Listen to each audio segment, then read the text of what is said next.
जो धारावी के रहने वाले सेक्टर 1 के भाई के ऊपर इतना बड़ा अन्याय हो गया, उसके ऊपर 33(9)A और 33(10) कलम लगाकर उनका खुद का जो भविष्य उनके हाथ से छीना गया। ये कैसा छीना गया है? बहुत अच्छी तरीके से छीना गया है।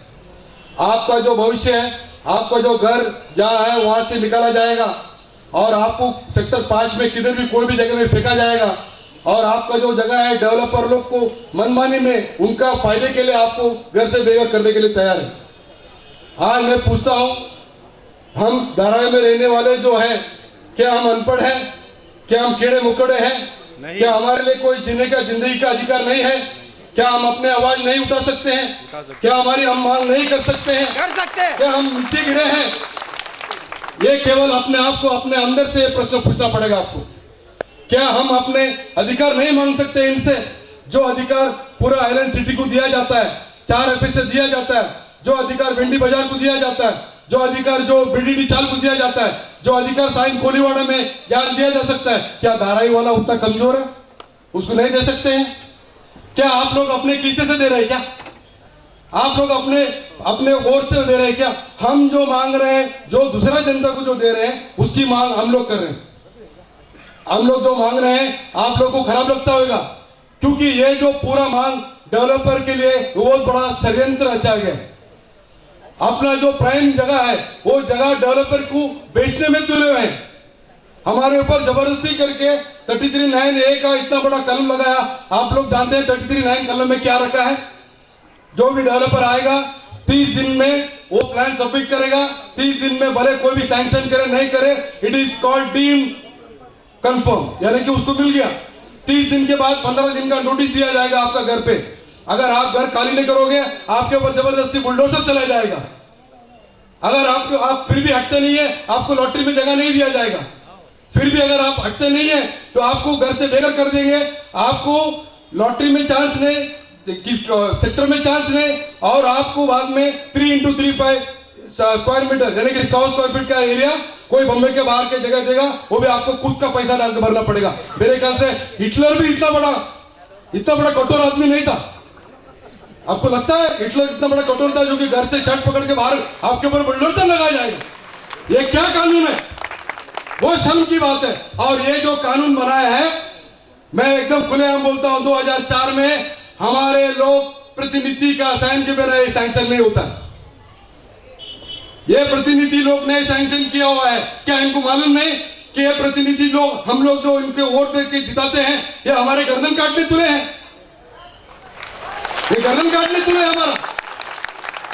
ये जो DCR का जो साइन किया है आपके सामने है, और इनके साइन के बिना कोई भी मंजूरी नहीं होती है। ऐसा सुनने को आया कि भाई हमको मालूम नहीं, हमारा माहित नहीं क्या माहिती नहीं, ये मुझे समझ में नहीं आया। 2004 से लेकर 2016 हो गया, 12 साल। अरे ना आपने कुछ डेवलप किया, ना हमको डेवलप करने को दिया। यानी कि जो बिल्डिंग था, आदमी एक एक दिन बूढ़ा होते जाता है, हर साल उसकी उम्र बढ़ती है। क्या बिल्डिंग का भी उम्र बढ़ेगा नहीं, कमजोर नहीं होएगा? आप साउंड जैसे बिल्डिंग को डिलेबिटेड कंडीशन बोल के उनका घर तोड़ दिया आपने। यानी कि ये जो अवस्था है सब लोग को आने वाला है। कल जो बिल्डिंग में रहने वाला बोलेगा भाई ये बिल्डिंग टूटने वाला है, म्युनिसिपैलिटी का नोटिस आएगा, फायर ब्रिगेड का नोटिस आएगा, आपका जो जीव है एकदम धोखाधड़क है, आप घर खाली करना पड़ेगा, ये सब आ जाएंगे। आपको घर खाली करने में मिलिट्री भी बुला जाएगा, उसमें कोई आश्चर्य होने का जरूरत नहीं है। स्टेट का पुलिस आ जाएगा, कोर्ट का उल्लंघन किया जाएगा, इस तरीके से आपके ऊपर कानून लगाया जाएगा। तो मैं माननीय हमारा आमदार कांसदार से मैं निवेदन करता हूं कि ये अन्याय हमारे ऊपर क्यों है? क्या हम लोग गरीब आवाज नहीं उठा सकते? इतना दिन 12 साल सहने के बाद एक आंदोलन छेड़ा हम लोग ने 3 तारीख को, तभी ये शासन को मालूम पड़ा, अरे बाप रे इतना बड़ा आंदोलन कहां से आ गया। ये तो घर घर के अंदर, हर हद्दी के अंदर आंदोलन है। जब वक्त आएगा धारावी वाला बताएगा कि हम लोग कौन है, क्या है। इस पे भले उस पर रोड पे उतरना पड़े, नीचे उतरेंगे, और किसके ऊपर बहिष्कार करने के लिए, उसमें बहिष्कार करने के लिए हम लोग पीछे हटेंगे नहीं। और भाइयों बहनों, मैं ये बोलना चाहता हूं कि ये जो 33(9) का एक कलम लगाया है और जो अपेंडिक्स 24 जो लगाया है उसको कैंसिल किया जाए। और बाकी जो मुंबई को 33(9) के अंदर जो डेवलपमेंट दिया जाता है, उनको सेल्फ डेवलपमेंट का अधिकार है, वो अधिकार हम धारावी वाले को भी देना चाहिए। आप लोग को मैं बोलना चाहता हूं, आप कोलाबा से लेकर दहीसर तक देखिए, जितना वेस्ट में डेवलपमेंट हुआ है उतना ईस्ट में डेवलपमेंट हुआ है। खाली एक धारावी एक ऐसा जगह है कि ईस्ट में डेवलपमेंट ही नहीं हुआ है। एक आप ट्रेन में आप ना गाड़ी पकड़ने, ट्रेन मिलेगा, ट्रेन के बाजू में टैक्सी मिलेगा, ना ऑटो मिलेगा, आदमी मर गया तो उधर ही मर जाएगा। तो ये आप समझ लो कि हमको किस तरीके से दूरदर्शा में रखा है। यहाँ जो है, जो मंत्री है, जो लोग हमारे ऊपर खर्चा कर रहे हैं, हमारे ऊपर मेहरबानी नहीं कर रहे हैं, हमारा हक है। हम लोग अपना हक को नहीं जानते हैं, हम लोग के हक नहीं जानते हैं। केवल इनके छोटे छोटे जो कार्य देख के हम लोग ताली बजा देते हैं कि मेरा काम हो गया, तेरा काम हो गया। लेकिन ये जो काम है, ये बहुत बड़ा काम है। कल तक आपका घर था, परसों आपका घर नहीं रहेगा। तो ये बात आपको समझना बहुत जरूरी है मित्रों। ये जो निवेदन आज खासदार आमदार को जो दिए हैं, मैं उनसे रिक्वेस्ट करूंगा कि इसको गौर से पढ़े और ये जो निवेदन है ये सीएम तक लिखी जाए और आप इसका पूरा इसका एक ढांचा बनाइए और आप उनसे बात करिए और ये समस्या का हल निकालना चाहिए। आप हमारे यहाँ के जनता का प्रतिनिधि को बुलाने का जरूरत नहीं है। आप लोग ये कोशिश नहीं करिए कि सीएम के साथ हमारा प्रतिनिधि को मीटिंग लगाने की कोशिश करने का कोई जरूरत नहीं है। जो प्रतिनिधि हमने आपको चुन के दिया है, आपका ये फर्ज बनता है कि हम लोग के लोकल नागरिक आपको जो वोट किए हैं, आपका फर्ज बनता है कि ये समस्या आप सीएम के पास लेके जाइए। बोलिए कि धारावी के जो जितने पब्लिक है यहाँ रोड पे उतरे हैं, यहाँ रोड पे उतरे हैं और उनको जो है उनको अपना न्याय मिलना चाहिए। और जो स्टेट प्रॉपर्टी का जो है, स्टेट प्रॉपर्टी का जितने लोग हैं उनको जो मिलता है वो भी मैं बोलता कम है। 750 देते तो कोई मेहरबानी नहीं है। आज 4 FSA plus 35% fungible FSA plus 10% bonus पकड़िए तो करीब करीब 1000 के ऊपर चले जाता है। भाइयों, हम लोग कोई डेवलपमेंट के खिलाफ नहीं है। आप पूछिए, एक झोपड़पट्टी के लिए हम लोग कोई खिलाफ नहीं करते। एक झोपड़पट्टी अगर 10 स्क्वायर फुट का झोपड़पट्टी होगा, उसका खाली 2000 का अगर उसका पास फोटो पावती है, उसको 350 स्क्वायर फुट मिल जाता है। भाइयों जरा देखिए, ये न्याय है? ये न्याय है क्या? हम 25 स्क्वायर फुट का झोपड़पट्टी को 350 दे रहे हैं और हमारे चाल में रहने वाले, बिल्डिंग में रहने वाले 200, 300, 400, 500 स्क्वायर फुट में रहने वाले को वही 350 स्क्वायर फुट मिल रहा है। तो ये मैं बोलकर मैं आग्रह करता हूं, आपसे विनती करता हूं कि ये बात आप सीएम से, कंसर्न अथॉरिटी से लीजिए। अगर ये मसला अगर यहाँ हल नहीं होता है, धारावी वाला नीचे उतरेगा, घर घर में नाकाबंदी होगा, ट्रेन रोकेंगे, उपोषण में बैठेंगे। जब तक हमको न्याय नहीं मिलता है हम लोग पीछे नहीं हटेंगे। जय हिंद, जय महाराष्ट्र।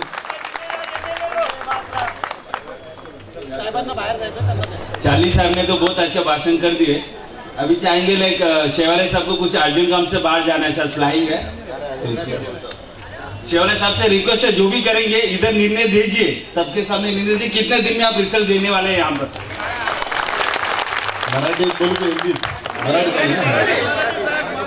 आजच्या या सेक्टर 1 मधील कृती समितीच्या बैठकीसाठी उपस्थित व्यासपीठावर आपल्या धारावी विधानसभेच्या आमदार आदरणीय वर्षाताई गायकवाड, या विभागाचे स्थानिक नगरसेवक विष्णू गायकवाड, माझे सहकारी नगरसेवक राजेंद्र सूर्यवंशी, व्यासपीठावर उपस्थित आमचे भास्कर शेट्टी, उपस्थित सर्व आदरणीय बंधू आणि भगिनी, जोशजोशात भाषण करून हा काय प्रॉब्लेम सॉल्व्ह होणार नाही।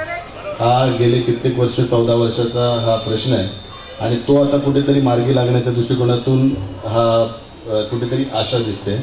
त्यामुळे सामंजस्याने धीर देऊन सर्वांनी एकत्र येऊन, सर्व पक्षांनी एकत्र येऊन, आमदार, खासदार, नगरसेवक आणि सर्व नागरिकांनी एकत्र येऊन हा प्रश्न सुटेल। त्यामुळे एकमेकावर आरोप करून, जोश करून हा प्रश्न सुटणार नाही। माझ्या अगोदरच्या निवेदनात सांगितलं की आम्हाला घरातून बाहेर काढायला चाललेत आणि हे आता दिल्लीला चाललेत। दिल्लीला तुम्हीच पाठवलं मला आणि तुमच्याच कामासाठी मी चाललो। उद्या पार्लमेंटचं बजेट अधिवेशन आहे आणि माझी 9 वाजताची फ्लाईट आहे, ती 9 वाजता 11 वाजता पोहोचेल। नंतर झोपून मी सकाळी 8 वाजता मला पार्लमेंटला जायचं आहे, म्हणून मी चाललेलो, मी काय फिरायला नाही चाललेलो आहे। आणि दुसरी गोष्ट मी सांगतो, कोणाची हिंमत होणार नाही तुम्हाला घरातून इथून बाहेर काढायची आणि कोणाचा फायदा पण झाला नाही आहे। जर तुम्हाला घरातून बाहेर काढायचं असेल तर 14 वर्ष हा प्रोजेक्ट कशाला रखडला असता? तुमच्या सर्वांच्या जोपर्यंत मागण्या पूर्ण होत नाही, काँग्रेसचं गव्हर्नमेंट असेल किंवा आता शिवसेना बीजेपीचं गव्हर्नमेंट असेल, तुमच्या सर्वांच्या मागण्या पूर्ण होत नाही म्हणून हा प्रोजेक्ट रखडलेला आहे. त्यामुळे घरातून बाहेर काढायचं असेल, बुलडोजर तुमच्यावर फिरवायचं असेल तर 14 वर्षापूर्वी 300 स्क्वेअर फीटची जी काँग्रेसची योजना होती ती जबरदस्तीने तुमच्यावर राबवली असती, पण काँग्रेसनी पण ती जबरदस्तीने राबवली नाही. शिवसेना बीजेपी पण ती जबरदस्तीने राबवणार नाहीये. तुम्हाला सर्वांना विश्वासात घेऊन सामंजस्याने हा प्रश्न कसा सुटेल त्या दृष्टिकोनातून आम्ही सर्वजण प्रयत्न करतो. त्याच्यात कोणाला शिवसेनेला, बीजेपीला, काँग्रेसला कोणाला श्रेय नाही पाहिजे. श्रेय तुमच्या सर्वांना द्यावं. तुम्हालाच त्याचं श्रेय मिळो, तुम्हाला घर मिळो ते आमचं श्रेय. तुम्हाला घर मिळून तुमच्या डोळ्याचे आनंद विश्रू मिळतील ना, तेच आमच्या लोकांचं खऱ्या अर्थाने श्रेय असेल आणि तेच आम्ही सगळेजण तिघेजण मिळून करणार. खासदार म्हणून माझी जबाबदारी आहे. मी आमदारांचा सन्मान घेऊन, नगरसेवक सर्वांना एकत्र घेऊन आणि सर्व राजकीय पक्षांना, त्यात पक्ष कुठला नसतात, सर्वांना एकत्र घेऊन हा प्रश्न कसा सुटेल त्या दृष्टिकोनातून मी स्वतः प्रयत्न करणार आहे. आणि मी तुम्हाला खात्रीने सांगतो, माननीय मुख्यमंत्री पण या संदर्भात पॉझिटिव्ह आहेत. माननीय गृहनिर्माण मंत्री पण आपलं प्रकाश मेहता असतील, रवींद्र वायकर हे पण या संदर्भात पॉझिटिव्ह आहेत. आणि हे सगळेजण आपल्याला विश्वासात घेतल्याशिवाय प्रोजेक्ट यशस्वी करणारच नाही. त्यांनी सांगितलं की आमदार, खासदार त्या बैठकीला उपस्थित होते आणि त्या बैठकीत सांगितलं की 33/9 त्यांनी काय वाचलं की नाही. आम्ही कदाचित अशिक्षित असतील, त्यांचा अभ्यास चांगला असेल. ती बैठक केवळ ह्याच्यासाठी होती की धारावीकरांसाठी 300 स्क्वेअर फीट द्यायचं की 350 की 400 स्क्वेअर फीट द्यायचं, त्या प्रश्नासाठीच बैठक होती. या विषयासाठी बैठक नव्हतीच ती.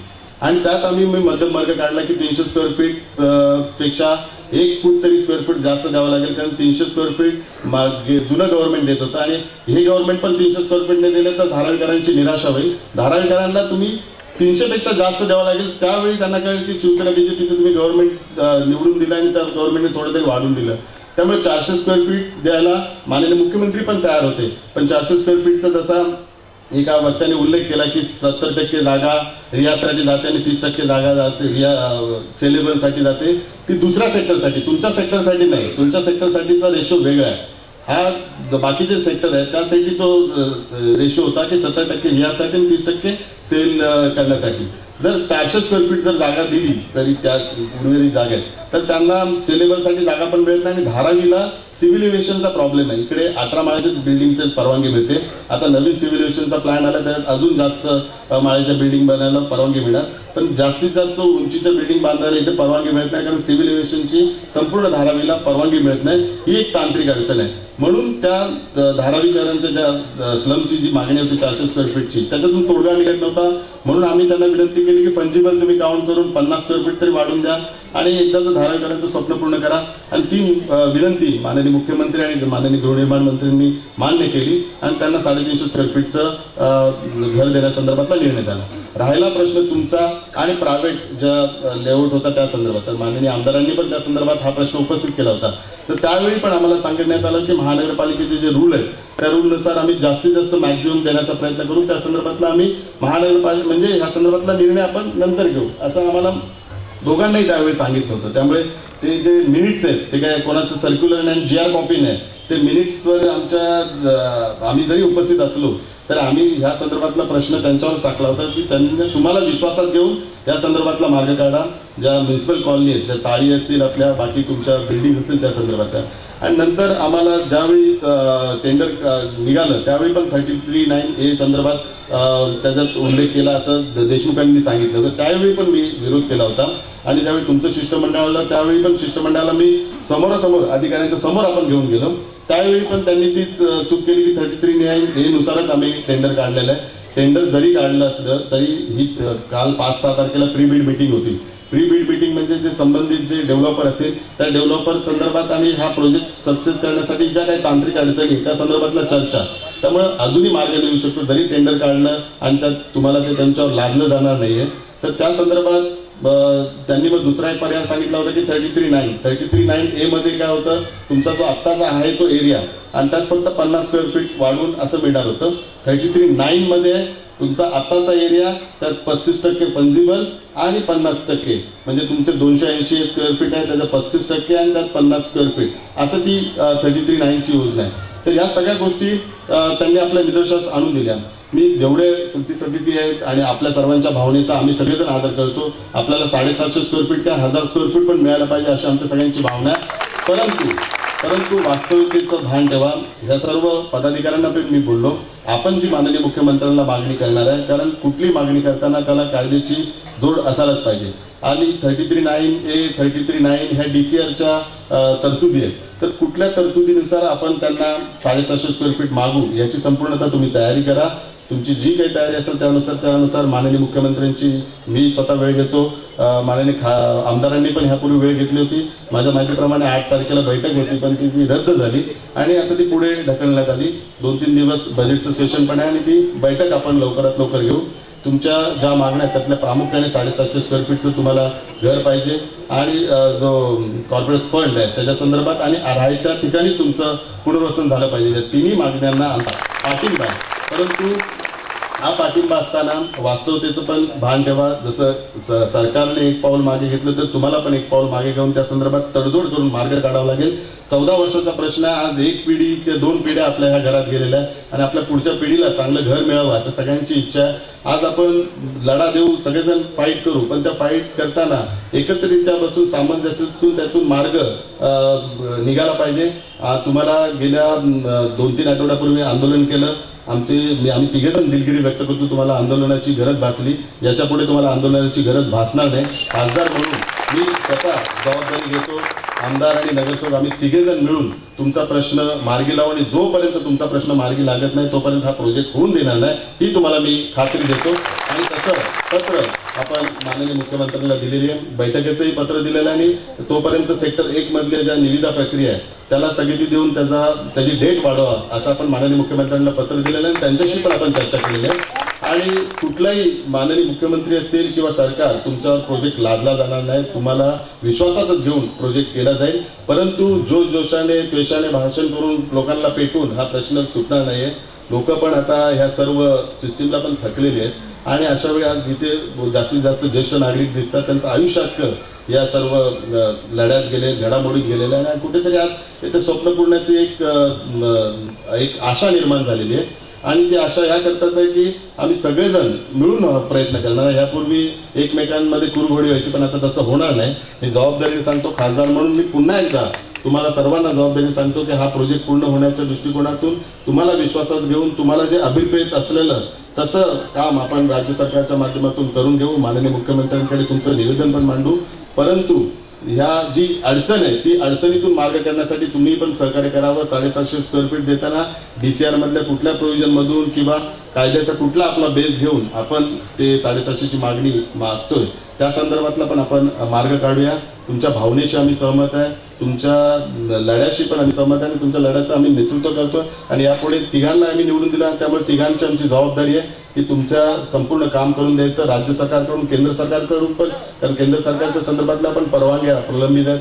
या प्रोजेक्टला CRZच्या परवानग्या लागणार आहेत, सिव्हिल एव्हिएशनच्या परवानग्या लागणार आहेत, एन्व्हायरमेंट मिनिस्टरच्या परवानग्या लागणार आहेत. त्या संदर्भात पण मी खासदार या नात्याने संपूर्ण सहकार्य करणार. राज्य सरकारच्या जबाबदार असतील तर माननीय आमदार त्या पूर्ण करतील. महानगरपालिकेच्या संदर्भात असतील तर विष्णू गायकवाड ह्या पूर्ण करतील. महानगरपालिकेला निश्चित स्वरूपात ह्या संपूर्ण प्रोजेक्टमध्ये फायदा होणार आहे की तुमच्या एक सेक्टरमधून नाही होणार आहे. संपूर्ण धारावी पुनर्वसन प्रकल्पामधली 70% जागा ही मुंबई महानगरपालिकेची आहे. आणि SRAचा नियम आहे, जो मालक असतो त्याला रेडी रेकनरच्या रेटप्रमाणे 25% जो प्रीमियम आहे तो त्या मालकाला द्यावा लागतो. प्रायव्हेट ओनर असेल तर प्रायव्हेट ओनरला, कलेक्टर असेल कलेक्टर किंवा BMC तर BMCला. त्यामुळे BMCला ते निधी मिळणार आहे, BMCला PAP पण मिळणार आहे. PAP मिळताना सांगू इच्छितो की संपूर्ण शहरात प्रथमतःच मुंबई महानगरपालिकेला एवढ्या PAP मिळणार आहे. आज मुंबई शहरातले जे प्रोजेक्ट बघत असाल तर शहरात कुठलाही प्रोजेक्ट जर राबवला, रस्ता रुंदीकरणाचा, गटाराचा किंवा, तर त्या PAP नसल्या कारणामुळे त्यांना मानकुला शिफ्ट करावं लागायचं. त्यामुळे कित्येक प्रोजेक्ट असे मुंबई महानगरपालिकेचे जे शहरातले गिरगावचे असेल कुठले ते रखडलेले तर PAP नसल्या कारणामुळे. त्यामुळे एक मुंबई महानगरपालिकेच्या दृष्टिकोनातून पण एक सर्व मुंबई शहराचा DP प्लॅन जर पूर्ण करायचा असेल तर ह्या PAP पण उपयोगी होणार आहे शहराच्या विकासाकरता. पण शहराचा ज्यावेळी विकास होत असताना धारावीतल्या प्रत्येक नागरिकाचा जोपर्यंत विकास होत नाही तोपर्यंत शहराचा विकास होणार नाही, ही पण आमची भावना आहे. त्यामुळे कुठे ना कुठेतरी चांगला मध्यम मार्ग काढून सगळ्यांना विश्वासात घेऊन कुठली आंदोलनाची भाषा बोलायची खरी गरज नाही, कारण आम्ही तिघेजण या संपूर्ण लढ्यात तुमच्या आम्ही सोबत आहोत. कुठे आम्ही तिघांनी विरोध दर्शवणार नाही. तिघांची एक वाक्यता आहे, तिघे तुमच्या भूमिकेशी सहमत आहे. त्यामुळे अशा वेळी माझी विनंती आहे की विनाकारण गैरसमज पसरू नका, लोकांना भडकू नका. सरकार पण तुम्हाला सहकार्य करायला आहे, तुमच्या भूमिकेशी सहकार्य करायला तयार आहे. आणि बुलडोझराची तर भाषा करू नका, कोणाची हिंमत नाही बुलडोझर इकडे आणायची आणि तुम्हाला घरातून बाहेर काढायची. म्हणून पुन्हा एकदा तुमच्या सर्वांच्या परवानगीने मी एअरपोर्टला जातो. पण तिघांच्या वतीने मी तुम्हाला खात्री देतो, खासदार या नात्याने या संपूर्ण प्रोजेक्टची जबाबदारी घ्यायला आम्ही तिघेजण तयार आहोत. तुम्हाला जोपर्यंत न्याय मिळत नाही तोपर्यंत हा आम्ही प्रोजेक्ट होऊन देणार आहे. त्यामुळे कुठेही आंदोलनाची भाषा आपण करू नका. आपण यातून सामंजस्याने मार्ग काढूया, पण कायदेशीर मार्ग काढूया. नाहीतर दुसरा कायदेशीर लढा आपल्याला संविधानाच्या माध्यमातून आपल्याला न्यायालयीन लढाचे आपल्याला अधिकार आहे, परंतु तो तिथपर्यंत जायची वेळ आम्ही तिघे जाऊन देणार नाही आहे. ती वेळ आम्ही तिघेजण देणार नाही आहे. आम्ही सर्व राजकीय पक्ष, सर्व समाजातील घटक, सर्व धर्मातील घटक सगळ्यांना एकत्र येऊन हे आपलं स्वप्न, तुमचं स्वप्न ते माझंही स्वप्न आहे. कारण मी पण धारावीचा मुलगा आहे, माझा जन्म धारावीला झाला आहे. त्यामुळे हा प्रोजेक्ट पूर्ण झाला तर माझ्या आयुष्यातलं धारावीतला जन्म झाला त्याचं सार्थक मला लाभेल. म्हणून मला पण ते एक स्वप्न आहे ते पूर्ण करायचं आणि ते स्वप्न पूर्ण करण्यासाठी तुम्ही सर्वजण आम्हा तिघांना आशीर्वाद आणि सहकार्य द्यावं ही विनंती करतो. धन्यवाद. जय भीम, जय महाराष्ट्र. माननीय खासदार राहुल शेवाळे साहेब यांनी आपल्या बहुमूल्य वेळेत आम्हाला सहकार्य केल्याबद्दल आणि मार्गदर्शन केल्याबद्दल त्यांचे शतशः आभार आहे. त्यांना एक छोटासा पुष्पगुच्छ देऊन आम्ही त्यांचे आभार मानू इच्छितो. शेवाळे साहेब.